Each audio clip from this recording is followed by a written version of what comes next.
Welcome back to the Deep Dive. If you're here, you know the deal. We take that fire hose of information, all the drama, the backstabbing, the deals from the last, week and a half, and we distill it, give you the strategic shortcut. And today, let me tell you, the source stack is volatile. I mean, really volatile. We've got corporate espionage tangled up with these incredibly messy family dynamics, plus some major emotional breakups. But what's really striking this time is how perfectly everything lines up. The personal meltdowns are directly fueling the professional ones. It's like emotional debts getting paid off with, corporate currency. Yeah, exactly. So our mission today for you listening is to synthesize all these events, not just as dramatic episodes, but as interconnected power moves. We're not just keeping score of who yelled at whom. We need to dissect the structure of these conflicts, analyze this pretty complex web of alliances. You've got the obvious ones, the shaky truces, but then there are these hidden agendas, secret pacts, and it's all rooted in really deep, really painful family history that's now bubbling up as, corporate strategy. Okay, right. Let's try and unpack this then. The whole timeline, it seems, really pivots around one big event, Jill's return. But she's not just walking back into business as usual, is she? Not at all. She's stepping right into a powder keg. And the fuse, already lit by betrayal, both personal and potentially corporate.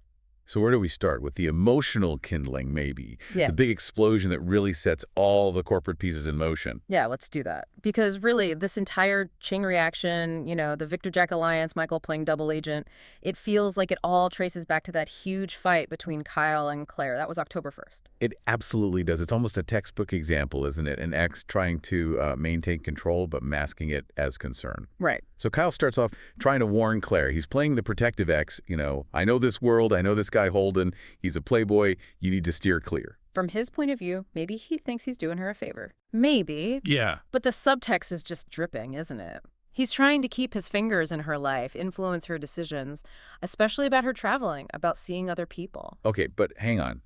Calling it just a warning, isn't that a bit generous to Kyle? Yeah. Given, why they broke up? This feels less like helpful advice and more like possessiveness. Yeah. He's the one who cheated. And that is exactly what Claire throws back at him. She sees right through it, calls it pure egotism. Yeah. She basically says, hold on, you think my plan, my life still revolves around you? Her counter is really sharp. She says, yeah, she's going to LA, she's meeting Holden for sightseeing, sure. But the bigger picture for her, it's about finding herself. Self-discovery. Exactly. She needs to figure out what normal even is after, escaping Jordan's total control and then landing smack in the middle of Newman family privilege and pressure. And that journey, crucially, means getting away from Kyle and his drama. And then he pushes her, right? Tries to get her to figure out her new normal, but with him still in the picture. Yeah. And that's when she just shuts him down. Mm-hmm. The emotional checkmate, like you said. She reminds him, point blank, the reason they're even having this argument, the reason they're apart, is because he kissed Audra and then lied about it. That betrayal, it's the anchor, isn't it? Dragging down any possibility of them getting back together. And notice Kyle's reaction. He doesn't apologize. He doesn't own it. He immediately deflects, switches to attack mode. The blame cycle kicks in. Instantly. He tries to poison the well about Holden, reminding Claire that Holden also has a history with Audra, as if that somehow excuses his own actions. So he's trying to make it seem like Claire just can't trust any man. Pretty much. And then the fight just degrades, right, into straight-up name-calling. They stop talking about the actual issue, the breakup, and it becomes this ugly ego battle. And the names they call each other are so revealing, too. Claire calls him jealous because she hits the nail on the head. His biggest fear isn't just losing her, it's the thought of her sleeping with Holden. Exactly. And Kyle, faced with that truth he can't handle, what does he do? He lashes out, calls her blind. Yeah. He's trying to reclaim the high ground, claiming he knows better, dismissing her feelings, painting her as naive. It's a total communication breakdown.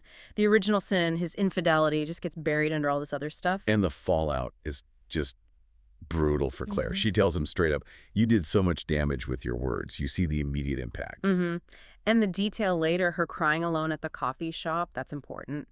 It shows that her tough exterior, it's fragile. Yeah. And that intense upset combined with her whole mission to find a new normal, It makes her incredibly vulnerable, doesn't it? Especially when she gets to LA, away from her support system and right into Holden's orbit. Holden, who we know has a crush on her. Right, and who Audra herself calls a wild card. Yeah. Which brings us to Audra. Oh yeah, just when you think it can't get messier. Audra, the eavesdropper. Wow. She was listening to that whole agonizing fight. And you just know it wasn't accidental. Audra weaponizes information and timing. So she pops out after Claire leaves. Exactly. And Kyle's reaction, just pure, unadulterated disgust. Tells her, go away, calls her poison. Disgusting. Wow. The hatred is palpable. And it's significant because, in his mind, he successfully shifted all the blame for his affair, his lies, onto Audra. She's the perfect scapegoat for him. But Audra wouldn't just soak that up, would she? She fights back. Oh, absolutely. Audra thrives on this kind of chaos. She immediately hits back, calls Kyle a brat, taunts him about, quote, Psycho Claire dumping him. Oh, low blow. She takes zero responsibility for the breakup. Instead, she doubles down on Kyle's biggest insecurity, his jealousy over Holden. She makes a point of saying Holden is very handsome, claims he's cast a spell on Claire. Just twisting the knife. It's pure psychological warfare, designed to keep Kyle off balance, angry, reactive, and then she delivers the final insult, the real kicker. What's that? She dismisses their entire physical relationship, everything that happened between them recently, as just hate sex. Whoa, okay, that's brutal. It works on two levels, right? First, it completely devalues any connection they might have had, strips it of any meaning Kyle might have secretly assigned to it. Second, it publicly paints him as desperate, driven by toxic anger, which, in the corporate world they operate in, is a massive liability. Image is everything. Does Kyle even try to fight back? He tries, he throws it back at her, reminds her that she's been dumped too, by Nate, and that Holden also walked away from her. He's trying to suggest she's the problem, the common denominator in failed relationships. Does it land? Not really with Audra. She just claims victory anyway, her logic. No. Kyle and Claire are split up, so she won. Doesn't matter what else happened. Wow, so the scene ends with them just hating each other. Pretty much. And Kyle making a promise. Payback. Okay. And that promise, that's the crucial link, isn't it? That's the inflection point for our deep dive. Absolutely, because this isn't just personal animosity anymore. It's about to spill over. Big time. It immediately becomes a corporate risk factor. So let's track that fallout. The aftermath leading into the next week, October 6th to 10th. Claire's heading to LA, upset, vulnerable. Right. With Holden, the wild card. The risk there is obvious, especially given her emotional state after that fight. And back in Genoa City, Kyle and Audra aren't exactly cooling off. Far from it. Audra apparently makes a last-ditch effort to get Nate back, fails miserably. He is, quote, absolutely done with her. So she's been rejected, Kyle's been rejected. Exactly. It creates this toxic feedback loop. They've both lost the person they wanted, and who do they blame? Each other. The sources say they're going to spend the next week basically beating each other's throats, just lashing out, blaming each other for everything. They're described as desperate and reckless. Okay, and this is where the personal directly impacts the professional. Yeah. Kyle, furious, gunning for payback, totally unstable emotionally, desperate to prove Audra wrong. He's primed to make terrible business decisions, isn't he? Precisely. His personal rage is now a direct corporate liability. Any move he makes against Audra, any alliance he forms just to spite her, could immediately put Jabot or Marchetti, or both, at risk. The anger itself isn't the story. The anger is the detonator for potential corporate chaos. And that flows perfectly into the next arena. We shift from that interpersonal mess to the high-stakes corporate chess game, where we see players reacting to these big external threats, forming alliances that just boggle the mind based on history, and even running spy operations. Right. We have to start with maybe the most shocking development, purely from a corporate history perspective. Yeah. Victor Newman and Jack Abbott working together. An alliance. It's wild, isn't it? A truce that basically spits in the face of decades of bitter rivalry. So how does this happen? They meet. They meet, yeah. And Michael Baldwin is there, too, which is key. But the dynamic is tense right from the start. Jack tries to frame it like, okay, we're allies now, but Victor. His response is described as cagey, not really. Classic Victor. So it's not exactly a warm, fuzzy truce. Not even close. It's purely tactical. A short-term, necessary evil. And it's driven by one single, overwhelming common threat. Kane Ashby. Okay, let's dig into that. The stakes must be huge for these two to bury the hatchet, even temporarily. What's Kane doing? We don't have the exact mechanics, but it's clear Kane is targeting vulnerable assets for both of them. Jack's motivation is explicit. Protect Jabot, protect Marchetti. Marchetti, which Nick is involved with, right? Victor's grandson-in-law, effectively. Exactly. And protecting Summer and Nick Victor's actual grandson is also explicitly mentioned as a driver for Jack. So Kane's threat must be hitting core family and business interests for both men. If Kane destabilizes Jabot or Marchetti, Jack's looking at potentially catastrophic damage. And for Victor to pause his lifelong war with Jack, Kane must be presenting a really serious, maybe unpredictable kind of threat, something outside their usual corporate playbook. That's the implication. Historically, Victor and Jack only team up when they face something existential, something neither can handle alone. So Kane might be using aggressive market tactics, maybe hostile moves against subsidiaries, exploiting financial weaknesses, something fast-moving and highly disruptive. Victor sees Jack as his main rival, so pausing that fight tells you how dangerous he perceives Kane to be. And smack in the middle of this uneasy truce, Michael Baldwin, playing the double agent. Or wanting to. Yeah, and he's pushing for it hard. The sources say he's actually begging Victor and Jack for information he can feed back to Kane to, quote, get back in his good graces and prove his loyalty. Wow, begging, that's intense. So he wants to be their inside man. And Jack agrees. He says Michael needs to be their inside man against Kane. This confirms they're not just reacting, they're running a proactive counterintelligence operation. But the risk for Michael, it's astronomical, right? Yeah, absolutely huge. We really need to pause and think about the jeopardy he's putting himself in. Michael's a top lawyer, a savvy corporate player. He's now walking this incredibly fine line. If Kane finds him out. He could face serious legal trouble. Breach of fiduciary duty, maybe, depending on what role he takes with Kane. Maybe even insider trading or market manipulation charges if the intel he feeds Kane is designed to cause financial harm.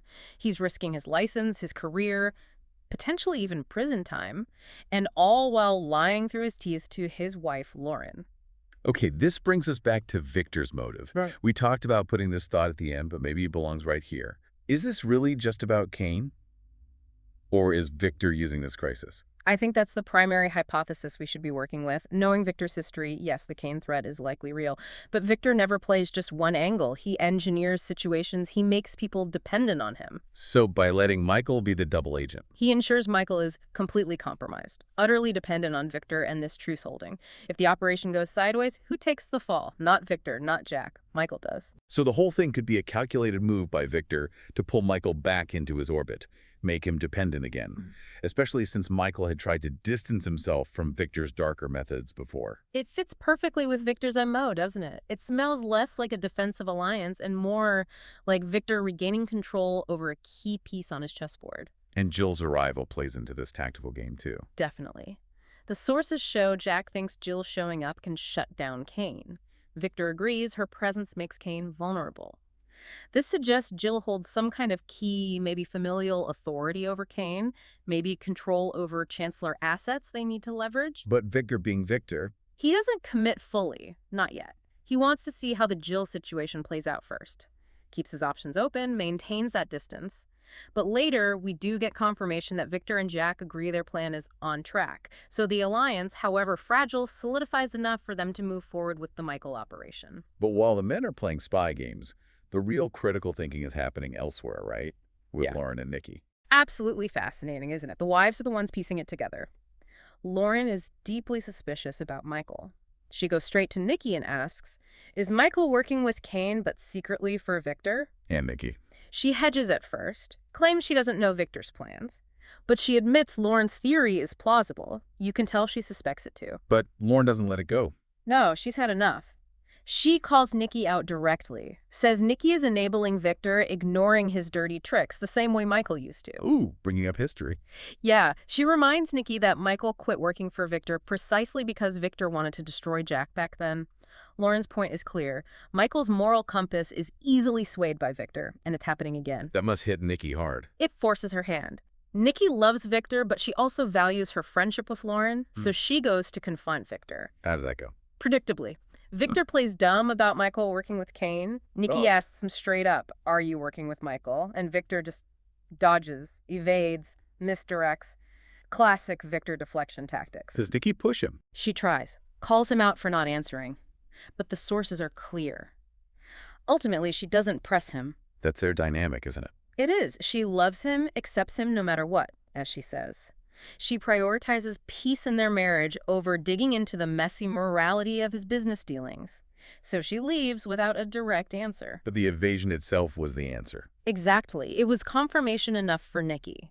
She calls Lauren back later and says, basically, you were right. They're definitely up to something. And Lauren takes that confirmation. Straight to Michael, confronts him, and then walks out. Wow. So the corporate espionage has immediate marital consequences. Absolutely. Michael chose Victor's agenda over Lauren's trust, and the only people who see the truth clearly are the ones closest to the schemers. That clarity costs Michael his stability at home. The corporate move has a very real, very personal price. Okay, so now let's bring in the figure who's supposedly central to all this, according to the sources, Jill. She arrives back, and she's walking into this minefield. She's not just here as a CEO focused on Kane, is she? Not at all. She's returning as, yes, a CEO needing to defend her company, but also as a reluctant mediator, and maybe most importantly, as a deeply flawed mother who has to immediately face her son, Billy. The history there is just fraught. So when does she arrive, and what's her plan? She gets to Genoa City on October 2nd, and she's got this complicated three-part mission. First, the top corporate priority, deal with Kane Ashby, stop whatever he's doing. Okay. Second, the unavoidable emotional task, deal with Billy. And these first two are completely tangled up because of how Billy views Jill's relationship with Kane. Right, the perceived favoritism. Exactly.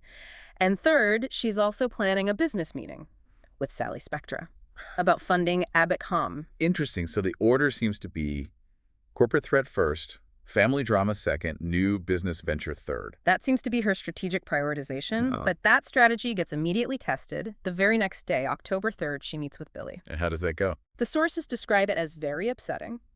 Billy is apparently forced to confront painful truths and tear apart some scars. This isn't just a business disagreement, it's dredging up decades of resentment. And the core issue is still that feeling of favoritism. It's stated very clearly. Billy feels Jill always makes excuses for Kane, thinks Kane can basically do no wrong, while simultaneously she sees Billy as someone who does everything wrong.